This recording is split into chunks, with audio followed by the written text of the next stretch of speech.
Hi అండి, అందరికీ నమస్తే. Welcome back to my channel. ఈరోజు మన recipe bread omelette. Bread omelette బ్రేక్ఫాస్ట్లోకి కానీ అప్పటికప్పుడు చేసుకోవడానికి చిన్నపిల్లలకి కానీ చాలా సులభంగా చేసుకోవచ్చు. ఇప్పుడు ఈ రెసిపీ ఎలా చేయాలో ప్రాసెస్ చూద్దాం. ఒక బౌల్ తీసుకొని అందులో 6 ఎగ్స్ని పగలగొట్టుకొని వేసుకుంటున్నాను. ఈ 6 ఎగ్స్ని బాగా కలపాలి. పగలగొట్టి వేసుకొని బాగా కలిపిన తర్వాత ఇందులో మీ రుచికి సరిపడా స్పైసీకి సరిపడినంత చిల్లీ పౌడర్ని వేసుకోండి, కారపొడిని. ఇందులోనే సాల్ట్ మీ రుచికి సరిపడినంత వేసుకోండి. ధనియా పౌడర్ వేసుకోండి. కొద్దిగా టర్మరిక్ పౌడర్, కొద్దిగా గరం మసాలా వేసుకొని బాగా కలపండి. మొత్తం కలిసేదాకా బాగా కలపాలి. ఇందులో చిన్నగా తురిమి పెట్టుకున్న టమాటో ముక్కల్ని యాడ్ చేసుకోవాలి. ఆనియన్ ముక్కల్ని కూడా యాడ్ చేసుకోవాలి. 2-3 పచ్చిమిర్చి ముక్కల్ని యాడ్ చేస్తున్నాను. మీకు ఇష్టమైతే వేయండి, లేదంటే స్కిప్ చేయండి. కట్ చేసి పెట్టుకున్న కొరియాండర్ని వేసుకోండి. ఇవి మొత్తం మిక్స్ అయ్యేదాకా మొత్తం కలపండి, బాగా కలపండి.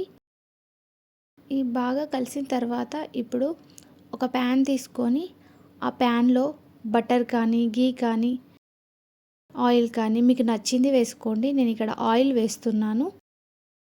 ఆయిల్ వేసుకొని ఇందులో మనము మిక్సీ చేసి పెట్టుకున్న ఈ బ్యాటర్ని వేసుకోవాలి. ఇలా మొత్తం ఈవెన్గా అనాలి ఈ ఆమ్లెట్ని.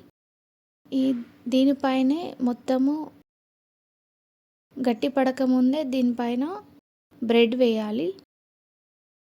బ్రెడ్ ముక్కల్ని నేను యాడ్ చేస్తున్నాను. సెంటర్లో గ్యాప్ చేసుకోవాలి, లేదంటే సైడ్స్కి కూడా చేసుకోవాలి, లేదంటే ఆమ్లెట్ చినిగిపోతుంది. ఇలా 2 సైడ్స్ వేపుకోవాలి. మనము ఇక్కడ మార్క్స్ పెట్టినాం కాబట్టి మనకి బ్రెడ్ అనేది విరగకుండా వస్తుంది అలా చేస్తే. ఇలా 2 సైడ్స్ వేగిన తర్వాత బ్రెడ్ని ఫోల్డ్ చేసుకోవాలి.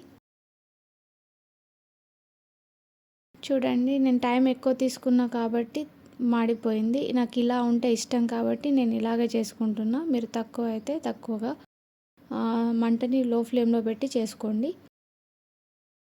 అంతేనండి, రుచికరమైన బ్రెడ్ ఆమ్లెట్ రెడీ అయ్యింది. మీరు మీ ఇంట్లో వాళ్ళకి కానీ మీ పిల్లలకి కానీ ఇలా ఒకసారి ట్రై చేయండి తప్పకుండా. ఈ రెసిపీ చాలా బాగుంటుంది. మీరు కనుక ఈ వీడియో చూసినట్టయితే నా ఛానల్ని సబ్స్క్రైబ్ చేసుకోండి, లైక్ చేయండి, షేర్ చేయండి. Thank you everyone.